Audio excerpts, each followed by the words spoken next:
Inside PressBox is presented by Freedmont Mortgage. Don't make a 30-year mistake by choosing the wrong lender. Go to Freedmont.com now for all of your mortgage needs.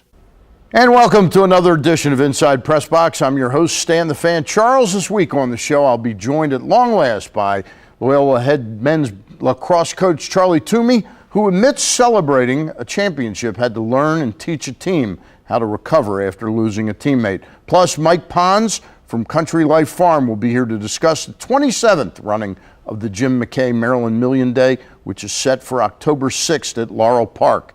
And if the thought of horse racing makes you want to place a wager, then you're not alone, as evidenced by the popularity of the website marylandgaming.net. And joining me right now from that website, affiliated with PressBox, is our friend Bill Ordine. And Bill, at the outset there, we just saw a clip of David Cordish. You and I were both at that event a couple weeks back. That's correct. Which marked the kind of the end of, as Joe Weinberg said, the end of working out of a side door.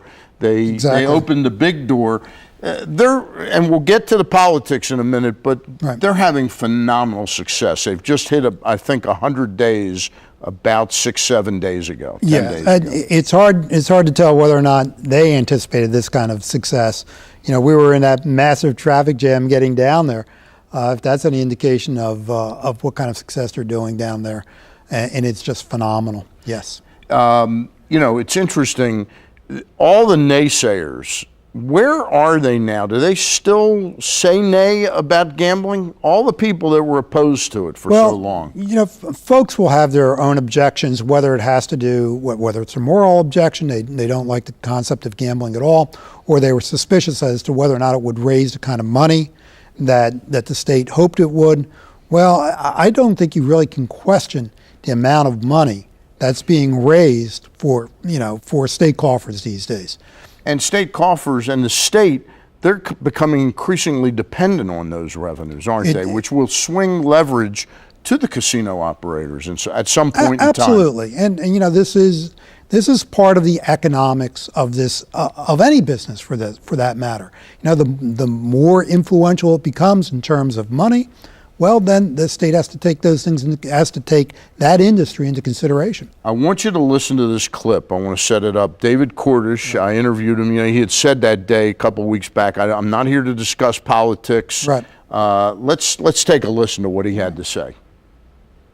Whatever the eventuality of November is, you are positioned to handle whatever the end result is, aren't you? That's very well said. We're the dominant casino now. We will remain the dominant casino. If the voters decide to add table games, we're fully prepared to do it, happy to do it, excited to do it, but it isn't necessary that we do it. We have table games now. They're electronic. People are lining up to play poker and blackjack and roulette and craps, and the odds are identical, and they'll go right on doing that. If we can add some live dealers because that's what the voters want, then we'll do it. So, Bill, explain to our viewers out there what the real issues are here and why he had that Cheshire grin on his face. There are a lot of advantages that Maryland Live has as a casino. One is that they are the first in, meaning that they're going to get to build loyalty among their players. Right. You know, players, get those player cards, they build up points on them, and it's tough to get someone to switch casinos. Like it's tough to get them to switch frequent flyer clubs with airlines. Yeah. Secondly, David Cordish Casino is going to have some terrific amenities, such as the Rams Head Center Stage. Yep. They're going to have entertainment there that he suspects his prospective competitors won't have. He's got a great location being near that mall. That the Arundel Mills Mall is the biggest tourist attraction in the Maryland. State, and there's no question about it. But quickly, in other words, though, the big issues are Maryland as a state gets to vote on this, whether or not they want to allow this. But tied into that is whether or not we get actual table gaming. Right, exactly. Live croupiers and dealers. Yeah, and to make clear to our audience, what we're talking about here is the referendum in November where people get to vote on, the voters get to vote on whether or not there would be that sixth casino in Prince George's County, but also live table games. And that is one question. I mean, they will be voting on both those things with one vote. So, and that's what Cordish is talking about. And either way, he gets more competition with that casino in But he gets the Prince lower George's. tax rate, But too. he gets a lower tax rate on the slot machines.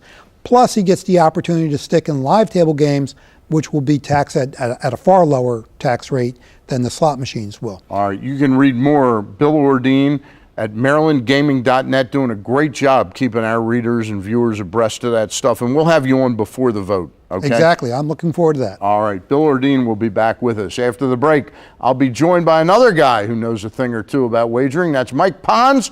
We'll preview this year's Maryland Million Day at Laurel Park coming up on the 6th of October, so don't go away. Go to PressBoxOnline.com and register a youth team in your community for a chance to be highlighted as the PressBox Youth Team of the Month. Sponsored by Sports Authority. Go to PressBoxOnline.com for all the details.